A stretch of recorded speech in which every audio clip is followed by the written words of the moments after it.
నిన్న కాల లక్షణాన్ని చెప్పుకున్నాం.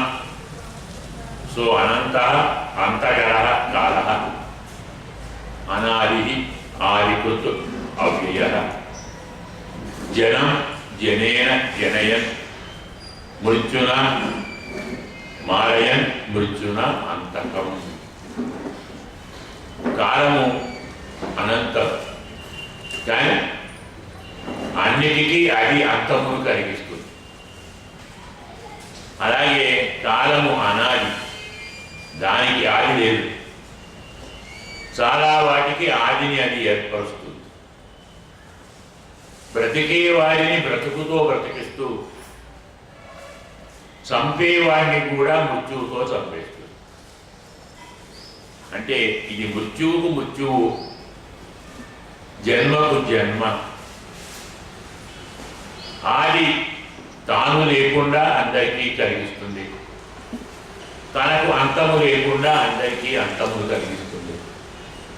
ఇది కాలం యొక్క స్వరూపం. మనం ఈ లక్షణాన్ని చెప్పుకొని తస్య ఏతస్య జనః నూనం నాయం వేద ఉరువిక్రమం, చాలా స్పష్టంగా చెప్తున్నాడు. ఇలాంటి కాలం యొక్క గొప్ప ప్రభావాన్ని ఈ ప్రాణి, ఈ జీవుడు తెలియటలేదు.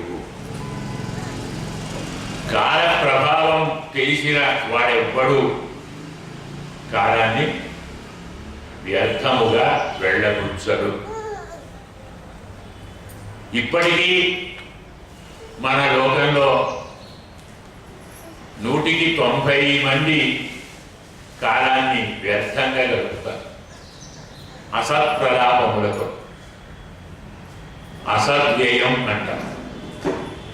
కాలాన్ని సద్వ్యయం చెయ్యరు, అసద్వ్యయం చేస్తారు. వృథా లాభాలతో, వృథా కలహాలతో, వృథా నిందలతో, వృథా వ్యామోహాలతో, వృథా అనుభవాలతో, వృథా ప్రీతితో ఎంతో కాలాన్ని వ్యర్థముగా వెళ్ళబుచ్చుతారు. వారు దీని ప్రభావాన్ని తెలియరు. కాళ్యమానోత్పలిన వాయువోయివ కన్నమడి. ఈ కాలము ఎందరినో కలుపుతుంది, మరెందరినో విడదీస్తుంది. అయినా మేము మా ప్రయత్నాలతో దీన్ని పొందుతున్నాం, దీన్ని కోల్పోతున్నాం అనుకుంటారే తప్ప ఇదంతా కాలం చేస్తూ ఉంటే మనను కలుపుతున్నది కాలమే, మనను వేరు చేసేది కాలమే. ఎలాగైతే మేఘములను వాయువు విడదీస్తుందో, కూరుస్తుందో, రెండదే చేస్తుంది. మబ్బులను కూల్చేది వాయువే, తొలగించేది విడదీసేది వాయువు.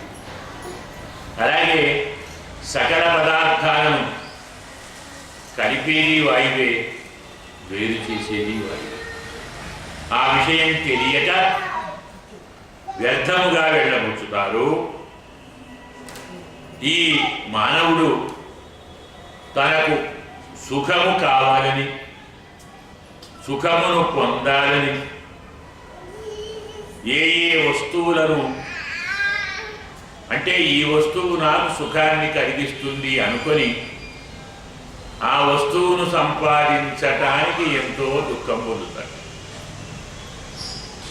మరి ఇప్పుడు వాడు దేని పొందినట్టు?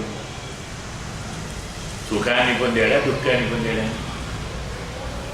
ఈ వస్తువును నేను పొందితే సుఖాన్ని పొందగలను అనుకొని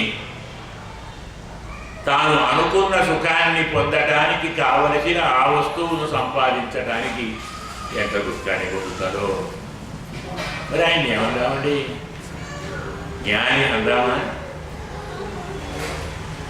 తం తం ధునోతి భగవాన్ పుమాన్ శోచతి యత్కృతే.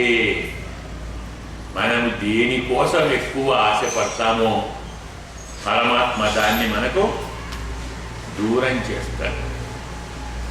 దూరం చేస్తున్నా కొద్దీ ఆశ పెరుగుతుంది. ఆశ పెరుగుతున్నా కొద్దీ దుఃఖము పెరుగుతుంది. మరి నీ ఆశతోటి నీ ప్రయత్నంతో నీవు దుఃఖాన్ని పొందుతున్నావా సుఖాన్ని పొందుతున్నావా అని ఒక్కసారి కూడా ఆలోచించుకోడు.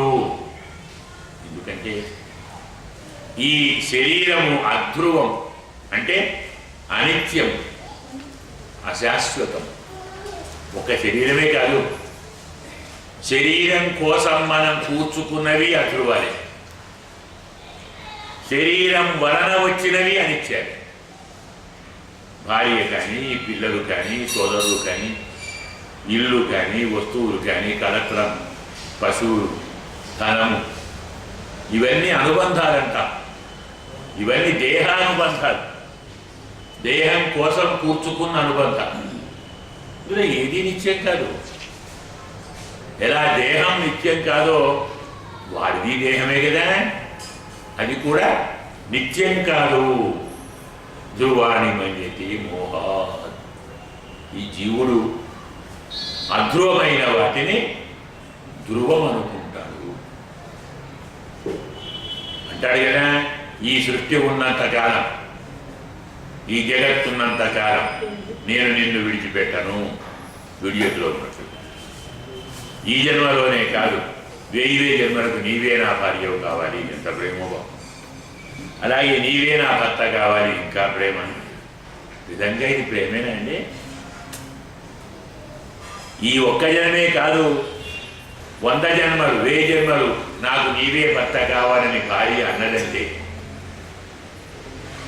ప్రేమ చూపుతున్నదా, పగ చూపుతున్నదా? కొంచెం ఆలోచించండి. సంసారం విడిపెట్టి వెళ్ళిపోతావా? నేను గట్టిగా ఎందుకంటే ఎలా పోతాను చూస్తాను ఎలా పోతావు సంసారాన్ని పెట్టి. జైల్లో ఉన్నవాడిని ఇంకో జైల్లో ఉన్నవాడు నేను నిన్ను పోనీయాలు ఇక్కడే ఉంచుతాను అంటే సంతోషమా దుఃఖమా అంటే ఏమనుకోవాలి? అది ప్రేమనా, పగ కాదు.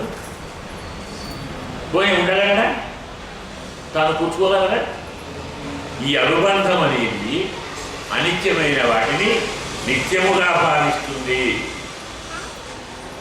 దానివల్ల ఎందువల్ల మోహాత్.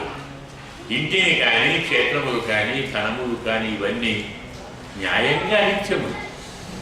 అనిత్యములైనటువంటి వాటిని నిత్యములుగా ఈ దేహి భావిస్తాడు.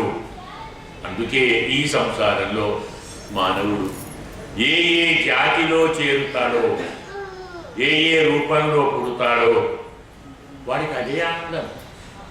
మనిషికి నేనే చాలా గొప్పవాడిని అంటాడు, దేవతలు ఇంకా గొప్పవాడిని అంటాడు, రాక్షసులు మాదే బలము అంటారు, పశువులు మేమే మంచి వాళ్ళు, మాకే బాధ లేదు, పెడితే తింటాను లేకుంటే పంట, మా సహాయం ఎవరికి ఉందండి?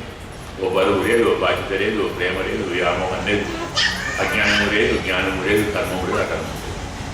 ఎంత బాగున్నామండి? చీమ నేను చాలా గొప్పదాన్ని అంటే, దోమ నేను చాలా గొప్పదాన్ని అంటే. కాబట్టి ఏ జాతిలో పుట్టినవారు ఆ జాతిని చాలా గొప్పదిగా భావిస్తారు. దానిలో తృప్తిని కూడా తాము పొందుతారు. ఎంత దాకా వెళ్ళవచ్చు అంటే నరకంలో ఉన్నవాడు కూడా ఇదే బాగుందంట. ఓ 10 ఏళ్ళు, ఓ 50 ఏళ్ళు నరకం ఉన్నాడు అనుకోండి, నీ పాపం అయిపోయిందిరా రేపు వెళ్ళిపో అంటే మళ్ళీ లేకపోతాను నేను ఇక్కడ బాగా ఉంది, ఈ రాయడానికి వెళ్తా మళ్ళీ ఏం బాగుతానని ఇప్పటికి అదే బాగుంటుంది. అంటే అలవాటు మనిషిని ఎంత అజ్ఞానిని చేస్తుందో ఈ దృష్టాంతం మీకు చక్కగా నేర్పుతుంది. నరకంలో ఉన్నవాడు కూడా ఆ నరకాన్ని విడిచిపెట్టాలని అనుకోడు. అందులో కూడా ఎప్పుడైతే సుఖమో సంతోషమో తృప్తో ఉంది అని అనుకుంటాడంటే ఎంత మాయండి భగవంతుని. పరమాత్మ మాయతో నరకంలో కూడా తృప్తిని పొందుతుంటాడు, సంతోషాన్ని పొందుతుంటాడు. శరీరము, భార్య, పుత్రులు, ఇళ్ళు, పశువులు, ధనము, బంధువులు, ఇలాంటి వాటి యందు హృదయాన్ని అందులో ఏర్పరచుకుంటాడు, నిలుపుకుంటాడు. వాడిని నిలుపుకొని అందులోనే వాడి హృదయం స్థిరమైపోతుంది. అబ్బా ఎంత దృష్టం ఉంటుందండి, నాకెంత మంచి ఇల్లు ఉంది, నాకెంత మంచి భార్య ఉంది, నేను చెప్పినట్టు వినేటువంటి భార్య, నాకని గౌరవించేటువంటి పుత్రులు, నా మాట బాగా మన్నించేటువంటి బంధువులు, నన్ను బాగా గౌరవించేటువంటి సమాజం, నాకేం తక్కువ? నేను చాలా గొప్ప అదృష్టవంతుణ్ణి అని తనను తాను చాలా గొప్పగా చూసుకుంటాడు. కానీ న్యాయంగా ఒక్కొక్కసారి వాటి వల్ల ఎన్ని బాధలు పడతారండి. శరీరం అంతా దహించుకొని పోతుంది. వివాహం నేను చెప్పుకున్నాను, మనకు జ్ఞాపకం అనుకుంటాను. ఏనాటి శని వస్తే తప్పకుండా పెళ్లి చేస్తాడు, ఇల్లు కట్టిస్తాడు, మంచి ఉద్యోగం కూడా ఇస్తాడు. మనం ఇవన్నీ ఏమనుకుంటాం? గ్రోత్ కదా, వృద్ధి, సంపద, భోగం. పెళ్ళి అయింది అర్థం ఏంటండి? యావజ్జీవ కారాగారమే కదా కదా. అలా ఇల్లు కట్టుకున్నామంటే ఓ 20 ఏళ్ళు అప్పు, కనీసం అప్పు కోసమన్నా ఇది ఉద్యోగం చేయాలి. మరి ఉద్యోగం వచ్చిందంటే ఓ 30 ఏళ్ళు 25 ఏళ్ళు దానికి కారాగారం. శని జైల్లో పడేస్తాడు, స్థిరమైన పని చేస్తాడు. వాడు స్థిరుడే, వాడిచ్చే భోగాలు కూడా స్థిరముదే. మరి మంచిగా చెడా? ఆహా నాకు పెళ్ళి అయిందండి, ఓహో నాకు ఉద్యోగం వచ్చేసిందండి, నీ ఇల్లు కట్టుకున్నానండి అంటాడు. పొరపాటున ఒక్క నెల లోన్ ఇన్స్టాల్మెంట్ ఏమంటారు, ఈఎంఐ అంటారు కదా, అది పొరపాటున కట్టలేదనుకోండి, నెక్స్ట్ మంత్ ఎంత ఆనందమో మనకు, ఎంత సన్మానమో, ఎంత గౌరవమో, ఇలాంటివన్నీ జరుగుతుంటాయి. అలా ఇలాంటి రకరకమైనటువంటి బాధలతో బాధపడుతున్న వాడు కూడా ఇంకా వాటి ఎందే మనస్సు లగ్నం చేస్తాడు, వాటినే కోరుతుంటాడు, అలాంటి పాపాలే చేస్తుంటాడు. తాను ఇదివరకు చేసిన పాపాలతో దుఃఖాలు, బాధలు, చింతలు పొందుతున్నా వాటినే మళ్ళీ మళ్ళీ చేస్తాడు. ఎందుకు? వాటి యందు మనస్సు లగ్నం చేస్తాడు. స్త్రీల విషయంలో పురుషులు, పురుషుల విషయంలో స్త్రీలు తన మనస్సు వారికే అర్పిస్తారు. వారు దుష్టులు కావచ్చు, వీరు దుష్టులు కావచ్చు. మావారు బంగారు కొండ అంటాడు బయటికి అమ్మాయిలు. వారు ఎంత బంగారమో ఎంత కొండో వారికి తెలుసు. అలాగే నాకేమండి గృహలక్ష్మి మా అమ్మాయి, మా భార్య ఎంత ఉత్తమురాలో అందరికీ చెప్పుకుంటాను. ఎంత ఉత్తమురాలో ఉత్తరాలో మనకేం తెలుసు?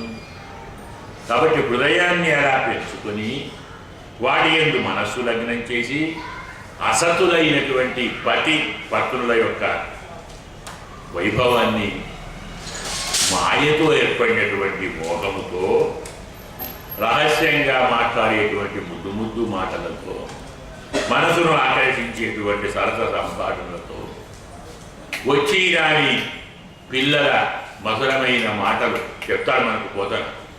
అనుదిన సంతోషణములు, జనితశ్రమ తాప దుఃఖ సంశోషణములు, తనయుల సంభాషణములు, జనకులకు కర్ణయుగడ సంభూషణములు. ఓరి మాట ఇది సాక్షాత్తు హిరణ్యకశ్యపుని మాట. వాడు కూడా తక్కువేం తీసుకోలేదు. వాడికి భార్య అంటే ప్రేమే, పిల్లలంటే ప్రేమే.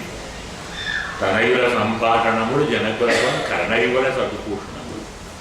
పిల్లల మాటలు తండ్రులకు చెవులకు చక్కని ఆభరణాలు అన్నాడు. అవే మాటలు కొంప తీసాయి తర్వాత కదా. అనుకోడు, అబ్బా ఎంత ముద్దుగా మాట్లాడుతున్నారండి, నాన్న నాకు ఇల్లు కట్టియవా అంటే ఎంత ముద్దు, కట్టియడానికి ఎంత శుద్ధో కదా, వెంటనే వచ్చేస్తుంది కదా. ఇలాంటి వాటితోటి, గురిదారితో రహస్యంగా మాట్లాడే మాటలతోటి, పిల్లలతో ముద్దుగా మాట్లాడేటువంటి మాటలతోటి, కపటము, అసత్యము, ధర్మముగా ఉన్నటువంటి గృహస్థాశ్రమంతో దుఃఖమును మాత్రమే కలిగించేటువంటి, సుఖముగా అనిపించే దుఃఖాన్ని కలిగించేది సంసారము యందు పూర్తిగా ఆసక్తుడై కలుగుతున్న దుఃఖాన్ని తొలగించడానికి చేసే ప్రయత్నాన్ని సుఖంగా భావిస్తాడు. నేను చెప్పుకున్నాం మనం. ఆకలైతే అన్నం తిని హాయిగా ఉంది అంటాడు. దెప్పైతే నీళ్లు తాగి ఎంత హాయిగా ఉందో అంటాడు. హాయి ఉంది, ఉన్న మంట పోయింది. దట్పేంటి ఏమిటి? దాహమే కదా, కడుపులో మంట మండుతుంటే నీళ్లు పోసావు, మంట తగాలి, మంట తగాటం హాయా. ఈ కొత్తగా ఆనందం ఏం కలిగింది? తగుతున్న దుఃఖం పోయింది. దుఃఖం పోవడమే సుఖం కాదు కదా. ఆకలి అయింది, బాగా తిన్నావు, అబ్బా ఎంత హాయిగా ఉందో. ఆకలైనా మంటే కదా, అది కడుపులో మంటే. అంటే ఏంటి? ప్రతి మానవుడు జీవితాంతం తనకు కలిగేటువంటి దుఃఖాలను పోగొట్టుకునే ప్రయత్నం చేస్తూ ఆ దుఃఖాలు పోవడమే సుఖం అనుకుంటాడు. కుర్వను దుఃఖ ప్రతీకారం సుఖవన్ మన్యతే. దుఃఖాన్ని ప్రతీకారం చేసుకుంటూ దాన్ని సుఖం అనుకుంటాడు. ఇక తాను ఏర్పరచుకున్నటువంటి కొన్ని లక్ష్యాలంట, ఆశయాలు, సాధనాలు ఉంటాయి కదా, ఇలాంటివన్నీ ఏర్పరచుకొని వాటిని సంపాదించడానికి కోసం నేను ఇంత సంపాదించాలి, నాకు నెల ఇంత ఖర్చు ఉంది అంటే ఇంత ఆదాయం రావాలి, లేదు ఏదో చేయాలి అని సంపాదించుకోవాలి. మించినటువంటి ఆశలు పెట్టుకొని తాను హింస పడతాడు, తన వారిని హింస పెడతాడు. అయితే దాన్ని హింస అనుకోడు, ఆనందం. సంపాదిస్తున్నాను కదా, ఏదో ఓవర్ టైం ఇంకో 4 గంటలు చేస్తే ఇంకో 4,000 వస్తాయి అంటాడు.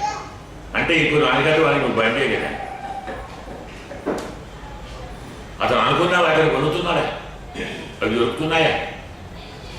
అతను కోరుకునేటువంటి న్యాయమైన అతను దేనిని సుఖం అనుకుంటున్నాడో ఆ సుఖాన్ని పొందుతున్నాడా?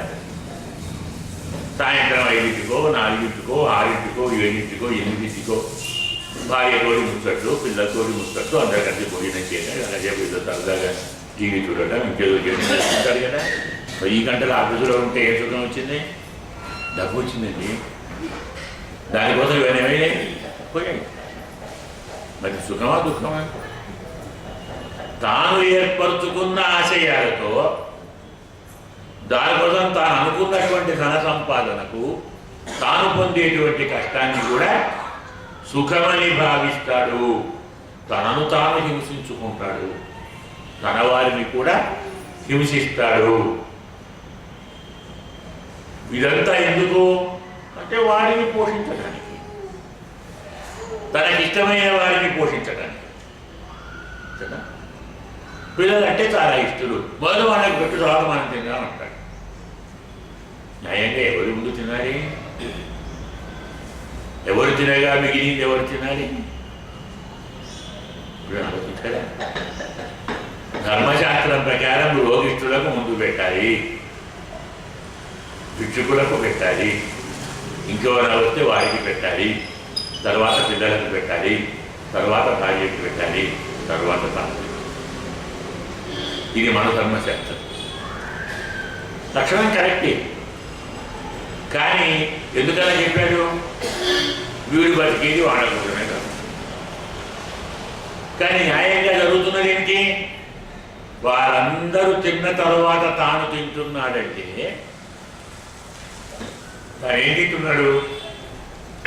కొద్దిగా తింటాడు, మిగిలిన దాన్ని తింటున్నాడు. అందరూ తినగా మిగిలిన దాన్ని తింటున్నాడు, పొరపాటున మిగలలేదు.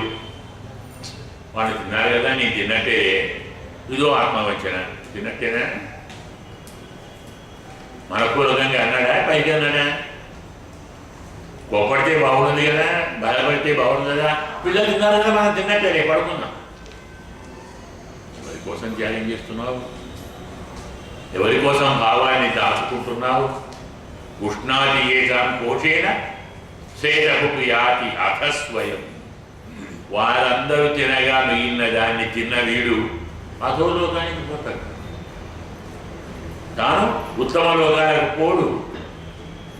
సరి ఉద్యోగం చేస్తున్నాడు, డబ్బు సంపాదిస్తున్నాడు, అందరినీ పోషిస్తున్నాడు, అందరూ ఆదరంగా వెళ్ళి చూస్తున్నారు. ఏదో కారణాంతరాల వల్ల ఉద్యోగం పోయింది, బ్రతుకు తెరువు పోయింది. అప్పుడేం చేయాలి? మళ్ళీ కొత్త ప్రయత్నం చేయాలి. మళ్ళీ కొత్త ఉద్యోగాల కోసం తాను కూర్చోవాలి. లోకాభిభూత, డబ్బు కావాలి, మనల్ని పోషించాలి, మనంతా బతకాలి, తాను సంపాదించుకోవాలి. ఇలాంటి లోపంతో తన కోసం కాదు, తాను ఒక్కడికి ఇంత సంపాదన అవసరమా, ఇంత ఇల్లు అవసరమా, ఇంత ఆస్తి అవసరమా, ఇంత నీతి దాచుకోవాలా? ఇదంతా ఎవరి కోసం? నీ కోసం. అబ్బే కాదండి, భార్య పిల్లల కోసం. మరి నీ కోసం, వాళ్ళంతా నా కోసం కదండి.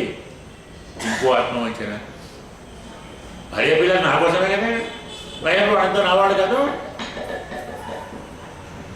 అందుకే మనకు వాల్మీకి కథ ఉంది, వినుంటారు. నాలుగు అవుతాడు వాల్మీకి.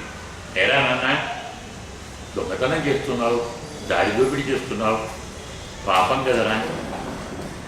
అవునండి, ఏం చేస్తాను మరి, భార్య పిల్లలు పోషించాలి కదా. ఓహో, వాళ్ళ కోసం చేస్తున్నావా, అయితే నీ కోసం కాదు, ఎందుకంటే నా కోసం కాదు. మరి కాకుంటే పాపం నీకా వారికా? అదేంటంటే ఇద్దరికి చేశాను కాబట్టి, నాకు తింటున్నారు కాబట్టి వాళ్ళు అంటే ఏమిటా చేశాను అండి. అలాగా ఇది నీ మాట వాళ్ళ మాట, ఇంక వాళ్ళ మాట అంటే మా ఇద్దరి మాట అండి. వాళ్ళని అడుగురా, పోయి వాళ్ళని అడుగుకో. అడిగా మరి దొంగతనం చేస్తున్నాను, అందరినీ హింసిస్తున్నాను, పాపం కదా, చేసగం పాపం. చేసగమా, పాపంతో నాకేం సంబంధం? నన్ను పోషించే బాధ్యత నీది భర్తగా. ఎలా పోషిస్తున్నావో నాకెందుకు, దొంగతనం నీకేమన్నా? పిల్లలు భార్యను పోషించాలి, అది నీ డ్యూటీ. ఎలా పోషిస్తావో నీ ఇష్టం, నిర్ణయం నీది, ఫలితం నీది, సంపాదించింది నాది. చెప్పిన పాపం అది ఆ మాట చెప్పాడు స్వామి. అర్థమైంది కదా. మరో మాట చెప్తాను, ఇవన్నీ అన్ని మానేస్తాను. అన్ని పుణ్యాలకి నిర్ణయం నీది కదా, మరి పుణ్యం కూడా నీదేనా? అవునండి నాదే. పోయి అని అడుగుకో. మళ్ళీ ఎందుకని అడుగుకోనా, చూస్తాను ఏమంటుందో. వెళ్ళి దాన్ని అనుకున్నాను, ఇవాళ నుంచి అన్ని పుణ్యాలే చేస్తాను, పూజలు చేస్తాను, స్నానం చేస్తాను, వ్రతం చేస్తాను, నియమం చేస్తాను, దొంగతనం చేయను. ఈ నిర్ణయం కూడా నాదే, పుణ్యం అంతా నాది. నీదే అది ఎవడు చెప్పాడు? నేను భార్యను కదా, అర్థాంగిని, సగం అధికారం నాకు ఎలా పుణ్యం లేకుండా ఉంటుంది? ఇది సగం నాకు వచ్చేస్తుంది. నేను వస్తుంది పుణ్యాలు సగం వస్తుంది, పాపం సగం కాదు. వచ్చి చెప్పాను, తెలిసిందా? తొలి కోసం చేసేది. అయ్యా బుద్ధి వచ్చిందండి, అసలు మాకు చెప్పండి. అలా దానికి తెచ్చాడు. మనం ఎవరిని అత్యంత ప్రియులనుకుంటున్నామో, ఎవరు నీవారు అనుకుంటున్నావో, ఎవరి కోసం నీవు ఇంతగా కష్టపడుతున్నావో, నిజంగా అలాంటి వారు నిజంగా నీవారేనా?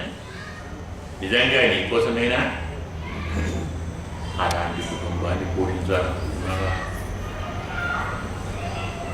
సరైనటువంటి సంపాదన లేక, వృత్తి లేక, సంపద లేక, పేదవాడై జీనుడై నిట్టూరుస్తూ అయ్యో నా గతిరా అయింది, సంపాదించలేనే, పోషించలేకపోయానే, ఏం చేయాలి అని బాధపడుతుంటే, అయినా విధానం వచ్చి ఎందుకని సంసారం వెళ్ళిపోతాను అంటాడా? ఏదైనా చేయాలి. ఎలా ఊరుకుంటాం? ఇలా ఉంటేలా? ఏమీ చేయలేడు, కానీ చేయకుండా ఉండలేడు. తనను తాను పోషించుకోలేకుండా ఉండి కూడా భార్య పిల్లలు ఎట్లా నిరాదరణ చేస్తారు? సంపాదించి పెడుతుంటే యావత్ విత్తోపాధ్యుల సక్త తావత్ నిజ పరివారో రక్త చెప్తారు ఒక శంకరాచార్య. సంపాదిస్తున్నాడు అంటే ఏమంటే అంటే ఏం చేయండి, కూర్చోండి, టిఫిన్, కాఫీ ఇవన్నీ పర్యాలు చేస్తారు. రిటైర్ అయిపోయాడు అనుకోండి, మర్నాడు పొద్దున్నే 7కో 7:30కో స్నానం చేస్తాను, నీళ్ళు తోడు అంటే ఏం తొందరయ్యా, ఉద్యోగం పోవన్నా? వాళ్ళ మొదటి పిల్లలు కొని ఖాళీ కదా, డ్రా చేసి కానీ అంతకుముందు రోజు అయ్యా నీళ్ళు తోడాను, ముందు పెట్టాను, టవల్ పెట్టాను, స్నానం చేయండి, తెల్లారి తొందరగా కూర్చో, డ్రా చేయాలి, అయిపోయింది. సంపాదిస్తుంటేనే విలువ తప్ప అది పోతే నిన్ను నీ కుటుంబం కూడా చక్కగా చూడదు. స్వభరణాకల్పం తత్కళత్రాదయస్తదా నాదయంతే యథాపూర్వం. అంతకుముందు ఆదరించినట్టుగా భార్య బిడ్డలు కూడా చక్కని దృష్టాంతం ఇస్తాడు. కీనాశ ఇవ గోచరం, రైతు ముసలి ఎద్దును చూసినట్టు. అర్థమైందే? ఎద్దు బలంగా ఉండి వ్యవసాయం పని చేస్తున్నంతసేపు దాన్ని జాగ్రత్తగా 3 సార్లు దానా, 2 సార్లు దానికి ఏదో మేత వేయటం, నీళ్ళు పెట్టడం, కడగటం, అలంకారం చేయటం, జాగ్రత్తగా కట్టివేయటం. ముసలి అయిపోయింది, ఓ మూల కట్టేస్తాడు. వేస్తాడు, వేస్తాడు, పోతే పోతుంది. వీడంతే కింద తింటాడు, ఇంకోటి లేదు. అప్పటిదాకా ఆదరించినటువంటి కలత్రాదులే సంపాదించలేను అని యథాపూర్వంగా ఆదరించలేదు. అలా ఆదరించకున్నా, ప్రేమించకున్నా, మర్యాద చూపకున్నా వీడికి మాత్రం వారి మీద విరక్తి కలగదు, నిర్వేదము కలగదు. అంతవరకు తాను ఎవరిని పోషించారో ఇప్పుడు వారే తనను పోషిస్తారు. ఏదో పిల్లలో భార్యో మొదలు ఉంటారు కదా, తన చేత పోషించబడ్డ వారిగా తాను పోషించబడుతూ కూడా విరక్తి ఉండదు.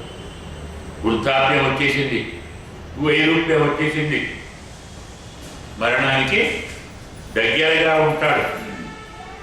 అయినప్పటికీ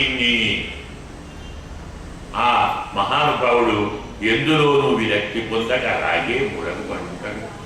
పెట్టినప్పుడే తింటాడు, పెట్టినంతే తింటాడు, పెట్టిన దాన్నే తింటాడు. ఫలానా కావాలని అడగటానికి సాహసం లేదు. నేను సంపాదిస్తున్నానా, సంపాదిస్తే కావాలని తెచ్చుకుంటాను, చేయించుకుంటాను, తింటాను. ఇప్పుడు సంపాదించడం కదా, చేసేటేదో పెట్టిందో తినాలి, ఏం చేస్తాను, తినాలి. ఎలా ఉంటాడంటే గృహపాలైవ, చక్కని మాట చెప్తారు. గృహపాల అంటే కుక్క. ఇంటి ముందరి కుక్క వేసినప్పుడు తింటుంది, వేసినంత తింటుంది. చెయ్యలేదు అక్కడే ఉంటుంది, వెళ్ళిపోదు. ఇంటి కుక్క ఎల్లుడికి పోతుందా, పెట్టకుండా పోదు, పెట్టినా పోదు. అలా గురువు ఇంట్లోనే పడి ఉంటాడు, పెట్టే తింటాడు, పెట్టకుండా ఉంటాడు. ఎలాంటి విరక్తి కూడా పొందడు. ఆమయ అవ్యాప్త దీప్తాగ్ని, రోగాలతోటి ఆకలి కూడా ఉండదు, పెద్దగా దప్పి కూడా ఉండదు, అల్పాహారంతో ఉంటాడు. ఏదో లేస్తున్నాడు, కూర్చున్నాడంటే కూర్చున్నాడు, అలా ఉంటాడు.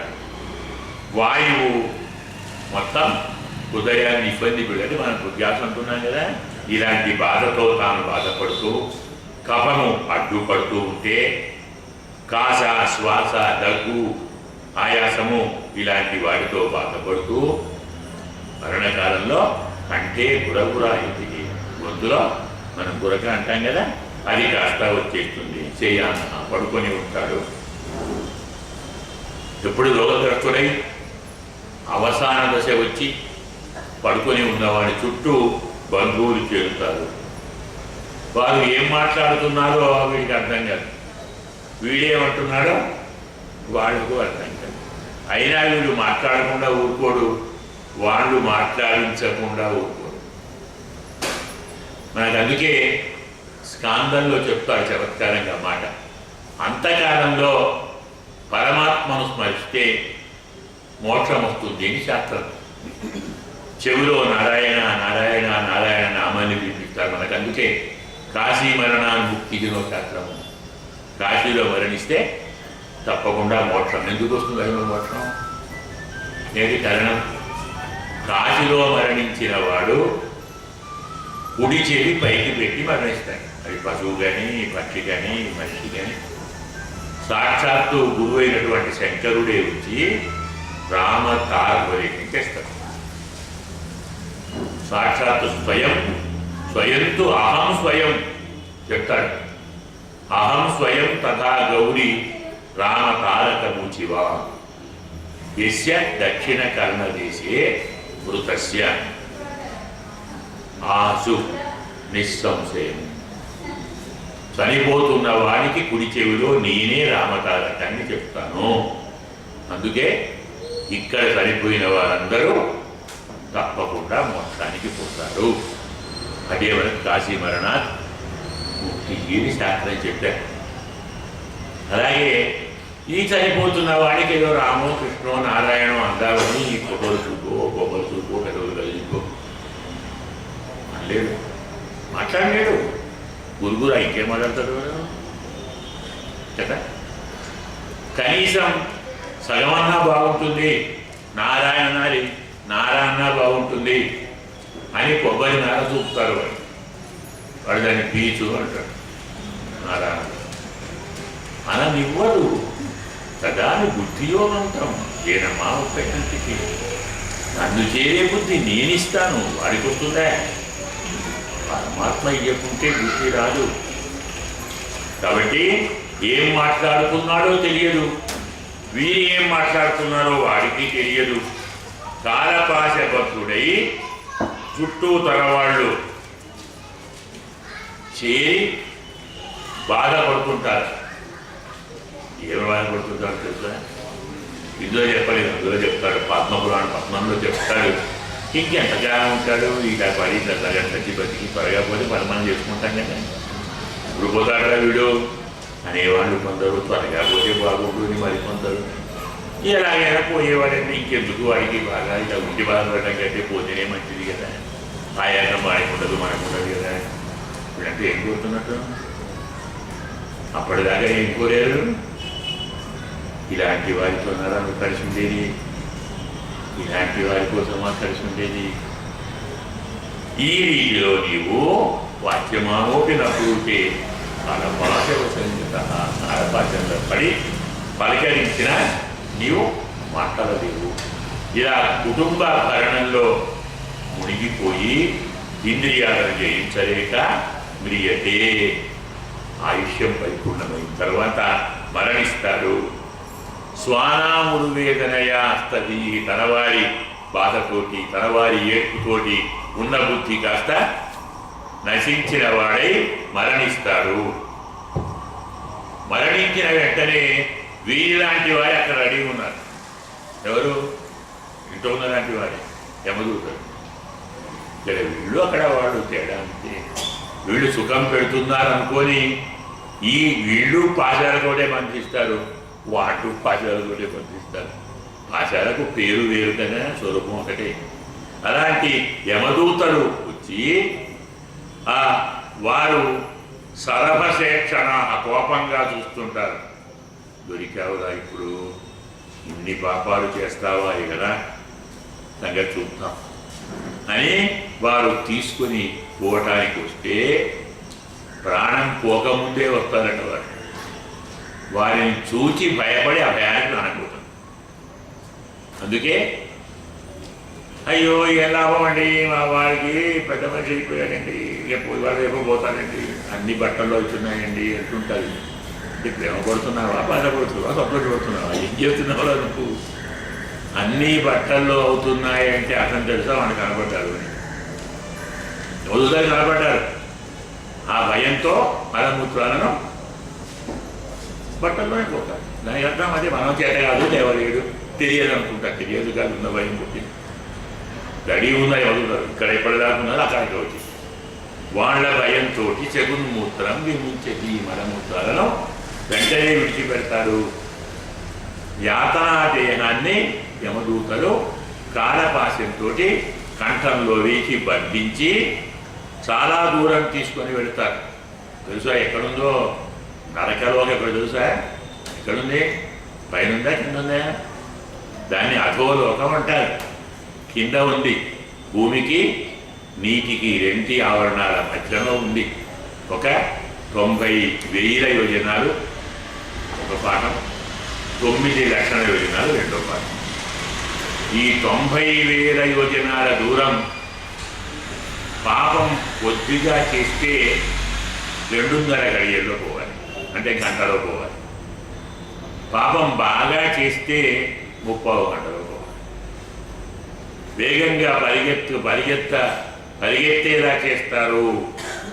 వాటితోటి హృదయం కాస్త విభిన్నమై వణుకు పుట్టి చెమట పుట్టి శరీరమంతా కనిపించిపోయి ఆర్తనాదం చేస్తూ అప్పుడు తాను చేసిన పాపాలన్నీ గుర్తు చెయ్యు, అప్పుడు చేయకుంటే బాగుంది.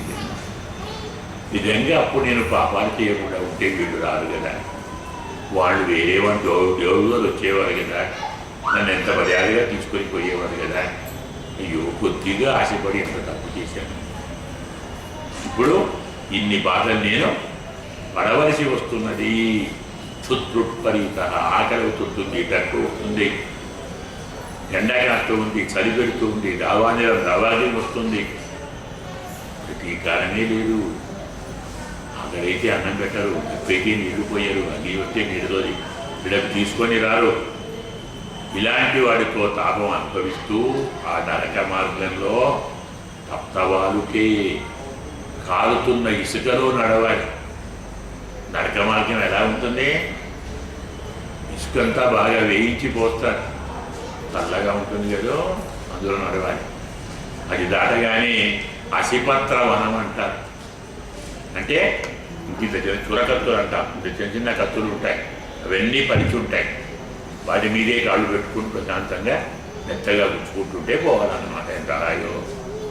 ఎందుకంటే ఇప్పుడు ఏమైనా ఇక పోరుగా ఇంకెళ్ళిపోతారో, చనిపోతారా?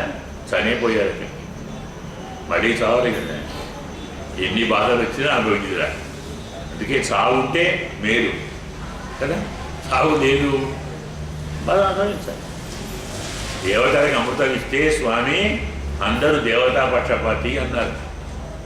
రాక్షసులు అంటారు, నిజంగా స్వామి మావాడండి, వాడవాడు కాడు, మాకు చావిచ్చి అనుగ్రహించాడు. మీరు వాళ్ళని చూస్తున్నాం కదా, వాళ్ళు చావరు, మేము పోయి కొడుతూనే ఉంటాం, తమ్ముడు తింటూనే ఉండాలి. వాళ్ళు చావు ఉందనుకోండి, 2 గంటలు వాళ్ళు వస్తారు, ఇక వాడే చేస్తారు. కానీ చనిపోయారు, ఇంకేం చేస్తారు? చనిపోయిన తర్వాత వెళ్ళిపోతారు వాళ్ళు. ఇప్పుడు ఎన్ని కొట్టినా రావడు, కొడుతూనే ఉండాలి, తింటూనే ఉండాలి. ఏది బాగండి? మరణం ఉండటం బాగా, మరణం లేకపోవడం బాగా? మరి అమృతం ఇయ్యడం పక్షపాతమా, అమృతం ఇయ్యకపోవడం పక్షపాతమా? కొంచెం వాళ్ళకు అదే రీతిలో ఆకలి తప్పి ఇలాంటి వాటికి బాధపడుతూ అది కష్టం మీద నడుస్తూ ఉంటే త్వరగా నడువులా అని కొరడాలతో కొడుతుంటారు. చెడ్డ కాకుండా నడవక తప్పదు కాబట్టి నడుస్తూ ఉంటాడు, మధ్య మధ్యన కింద పడుతుంటాడు, అలసిపోతుంటాడు, మూర్ఛపోతుంటాడు, మళ్ళీ లేస్తుంటాడు, మళ్ళీ మూర్ఛపోతుంటాడు. ఇలాంటి పాపమైనటువంటి మార్గంలో నరకలోకానికి, యమలోకానికి వెళ్తాడు. యోజనానాం సహస్రాన్ని నవతి చెప్తున్నాడు. 90,000 యోజనాల మార్గము త్రివిర్ముహూర్తై ద్వాభ్యాంబ, 3 ముహూర్తాలతో పాపం తక్కువ చేస్తే, ఎక్కువ చేస్తే 2 ముహూర్తాల కాలంలోనే వెళ్ళాలి. ముహూర్తం 45 ఉండాలి అంటాం కదా, 2 గడియలు ఒక ముహూర్తాన్ని, అలా 45, 48 అంటే 96 అన్నమాట. పాపం తక్కువ చేస్తే 96, ఎక్కువ చేస్తే మనం చెప్పుకుంటున్నాం 96, తక్కువ చేస్తే అందులో తక్కువ అన్నమాట. ఇలా తీసుకొని నీతన ప్రాప్నోతి యాతన, నరక యాతన అనుభవిస్తూ ఉంటాడు. ఆదీపనం స్వగాత్రాన, అక్కడ ఏం చేస్తారు? కొన్ని నరక బాధలని చెప్తున్నాడు. కుంభీ పాకం అంట, మనం చెప్పాను. పెద్ద బాణలి మూకుడు ఉంటుంది, దాని నిండా నూనె మరుగుతూ ఉంటుంది. మనం ఇక్కడ బజ్జీలు పకోడీలు గోలిస్తామే, అలా వెళ్ళిన వాడిని ఇలా తీసి అందులో ఒకసారి ముంచి బాగా గోలేడా, కొంచెం తగ్గిన ఒకసారి ముంచుతారన్నమాట. ఎంత అలాగా ఉంటుందో దాన్ని కుంభీ పాకం అంటారు. అవునండి. తర్వాత కృమి భక్షణం అంటారు. ఒంటి మీద అన్ని పురుగులు వేస్తారు, చిన్న చిన్నగా తింటూ ఉంటాయి. అలాగే అయస్తంభం అని చెప్పుకున్నాం, అయస్తంభము అంటారు. బాగా కాల్చి ఉన్నటువంటి ఉక్కు స్తంభాన్ని మనం వెళ్ళి కౌగలించుకోవాలి. ఎందుకు అంటే స్వామి చెప్తాడు, మరుడు చెప్తారు, అందరికీ కాదు, భార్య ఉండగా పరస్త్రీని కౌగలించుకోవాలనే కోరిక ఉన్నవాడిని, భర్త ఉండగా పరపురుషుణ్ణి ఆలింగనం చేసుకోవచ్చు ఉన్నవాడిని అయస్తంభం ఆలింగనం చేసుకోమంటారు. ఏమిటి కారణం? నువ్వు అన్నావు కదా కౌగిలించుకుందామని, కౌగిలించుకుంటే ఏమవుతుంది? వేడి కదా, చాలా వేడి ఉంది, ఆయన కౌగిలించుకోరా, ఎంత వేడో, వద్దన్నంత వేడి తీసుకోరా. ఇలాంటి శిక్షలన్నీ వేస్తుంటారు. ఇలా ఆదీపనం స్వగాత్రానం వేటయిత్వా ఉల్ముఖాదివి, ఒంటికన్నీ మనం ఏమంటాం, దివిటి అంటాం చూడండి, డ్యూటీ క్యాంప్ చేస్తుంది అనుకుంటా, నూనె ముంచినటువంటి బట్టలు చుట్టి వెలిగిస్తారు. అట్లనే మన శరీరానికి నూనెతో బట్టలు చుట్టి ముగిస్తారు అన్నమాట. శరీరాన్ని డ్యూటీ చేస్తారు. ఇలా ఉలుముకాదులతోటి వేటయిత్వ ఆత్మమాంసాదనం మరీ పాపం చేస్తే తన మాంసాన్ని తానే తినాలి. నాకు కథ ఉంది పద్మపురాణం, భూమిఖండంలో చక్కని కథ ఉంది.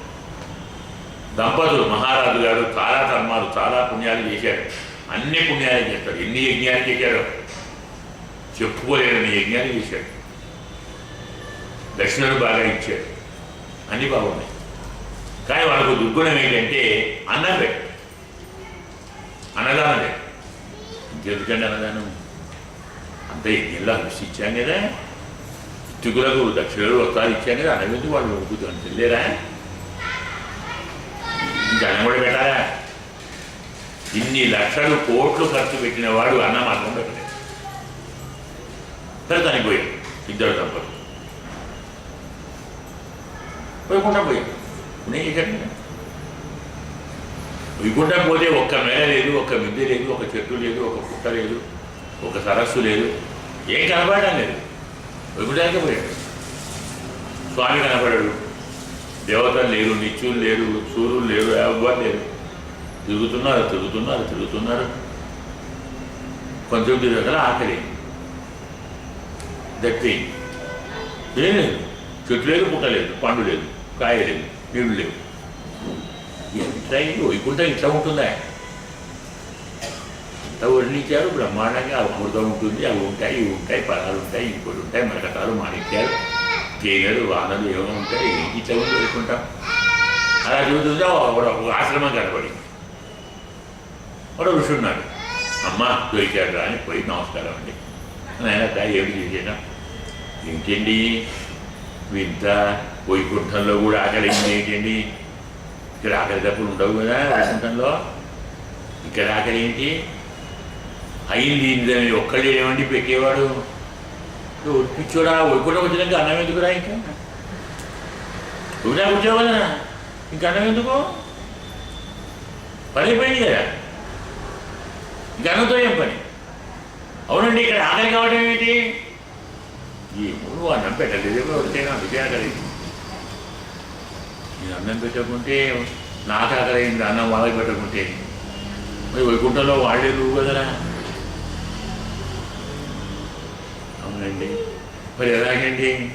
మరి ఆకలి తినరా? అడిగినారండి, ఎవరు పెట్టేవాళ్ళు లేరండి. ఇంటికి పోయిన రాదురా? ఇంటికా అంటే మళ్ళీ మరి పోవద్దా? నువ్వేం చేసావురా?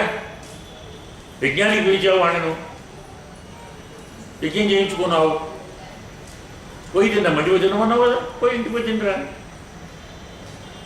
ఇప్పుడు మా ఇంట్లో ఏముంటుందండి? నీ ఇంట్లో ఉండదు, నీకు ఇల్లు ఇప్పుడు వేరే తయారైంది. నర్మదా నదీ తీరంలో కవిధ్వస్త మహాశైల నానాధాతు సమన్విత సర్వపక్షి సమాయుక్త మృగ కోకైరివార్పిత. ఎంత బాగా వర్ణిస్తాడ పర్వతాన్ని. అక్కడికి వెళ్ళు. అయ్యా అక్కడ పండ్లు ఉంటాయా? ఉండవు. చెట్లు ఉన్నాయి, గుట్టలు ఉన్నాయి, అవి ఉంటాయి, పండ్లు ఉండవు. అదేంటండి నువ్వు అన్నం వద్దన్నావు కదరా? ఎక్కడికి పోయినా తినడానికి ఏముండదు నీకు.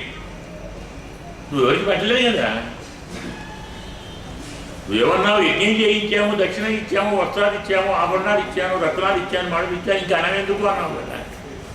నీకు కూడా అన్నీ కనపడతాయి. చెట్లు ఉంటాయి, బిట్టలు ఉంటాయి, మృగాలు ఉంటాయి, పజులు ఉంటాయి, పట్టులు ఉంటాయి, తాగడానికి నీళ్ళు, తినడానికి పండు. ఇంకా ఎందుకురా? అయ్యా అర్థమైందా? 1,00,000 కోట్లు ఉన్నా తినేది అంత ముద్దన్నమే. అది దొరకలేదు అంటే ఉన్న కోట్లు ఎందుకు? నావన్నీ తీసుకోరా ఇంతమంది అంటాడు. కోట్లున్నవాడు కూడా 1 కోటి రూపాయలు ఇస్తారా కావాలంటే 10 కోట్లు తీసుకొని అన్నం పెడతాడు. ఈ 10 కోట్లు ఆకలి తీర్చవు, ఏసీలు ఆకలి తీర్చవు, మధుదూలికాలు ఆకలి తీర్చవు, రత్నాలు తింటాడా ఆకలైన వాడు? రత్నాలు రాసులు ఉన్నాయి ఇంట్లో, ఓ రత్నాలు తింటాడా? తింటే అంత ముద్దే కావాలి. పోయి ఎలాగండి? ఎక్కడికి పోయినా ఏం లేకుంటే అవుందా? నీ శరీరం ఉంది కదా, దాన్నే తిను.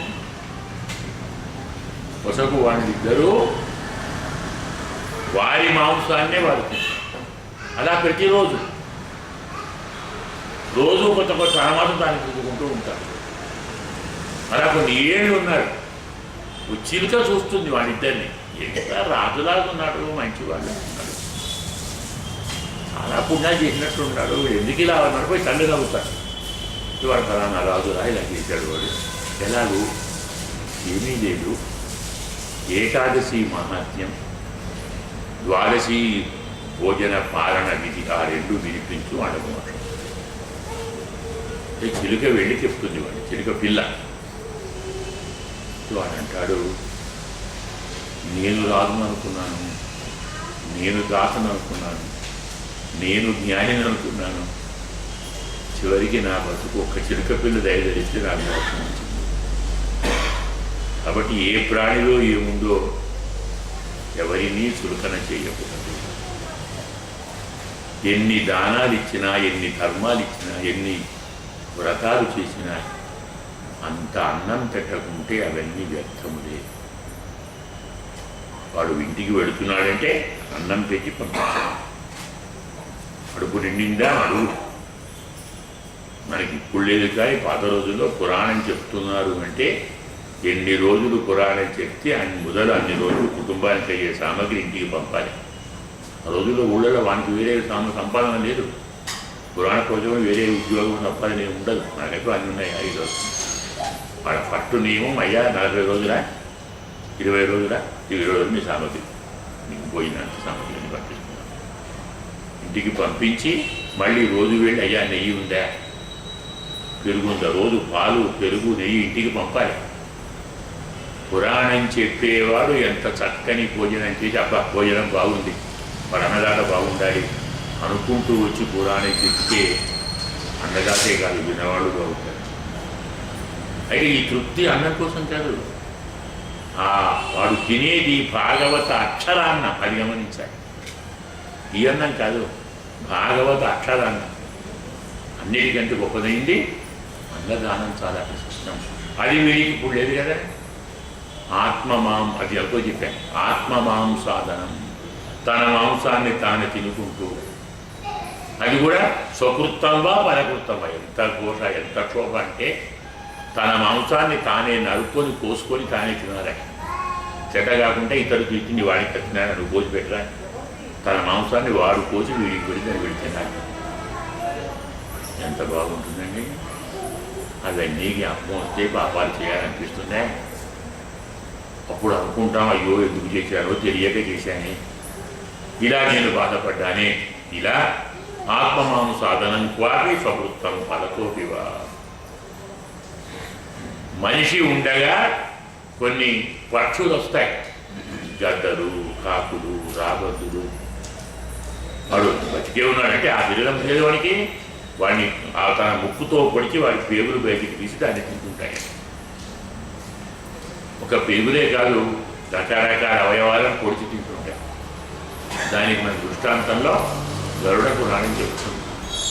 ఇక్కడ ఉన్నప్పుడు మనం అంటే మాంసం భుజించే వాళ్ళు ఉంటారే, ఏ జంతువుల మాంసాన్ని భుజిస్తారో ఆ జంతువుల మాంసంలో కూడా ఆ జంతువుల యొక్క ఏ అవయవాలు బాగున్నాయని కోరి తింటారో ఆ జంతువు అక్కడ వీడు వెళ్ళగానే, వీడు ఫలానా కాలు బాగుందన్నాడు, వీడు కన్ను బాగుందన్నాడు, నా కాలు నేను తింటానని వీడి కాడు వర్ణిస్తాను. ఆ జంతువు ఇక్కడ ఏ జంతువు యొక్క ఏ అవయవాన్ని నీవు కోరి కోరి కోరి ప్రేమగా తిన్నావో అక్కడ ఆ జంతువులు నీ కోసం ఎదురు చూస్తూ నువ్వు రాగానే నీ నుండి అవయవాలు తీసుకొని బతికి ఉండగానే లాగి అవి తింటుంటాయి. సర్పములు, వృశ్చికములు ఇలాంటి రకరకాల క్రిమికీటకాలు బాధపడుతుంటాయి. శరీరాన్ని ఖండిస్తూ ఉంటారు, గజాలులతో తొక్కిస్తూ ఉంటారు, పర్వతాల నుంచి క్రిందికి తోయిస్తూ ఉంటారు, నీళ్లలో పడవేసి పైకి లేవకుండా వాయువు బిగుమట్లాగేస్తారు, గోధులో పడవేసి కట్టుముచ్చుతారు. తామిశ్రము, అంతతామిశ్రము, రౌరవము, మహారౌరవము ఇలాంటి అనేకమైనటువంటి యాతనలను వీళ్ళు ఇక్కడ నరకలోక యాతనలను అనుభవిస్తుంటారు. అయితే వీడి కొత్త ఏం కార్యమో అంటారు స్వామి వ్యాసుడు. ఇక్కడ బాగా అనుభవించాడు కదా, ఇందులో అవెంత న్యాయంగా ఉపలక్షిత అన్నాడు. ఇక్కడ చూచినవేనట, ఇక్కడ పొందిన కాతుందనే అక్కడ కూడా వీడు పొందుతాడు. ఇలా ఇక్కడ కుటుంబాన్ని పోషించి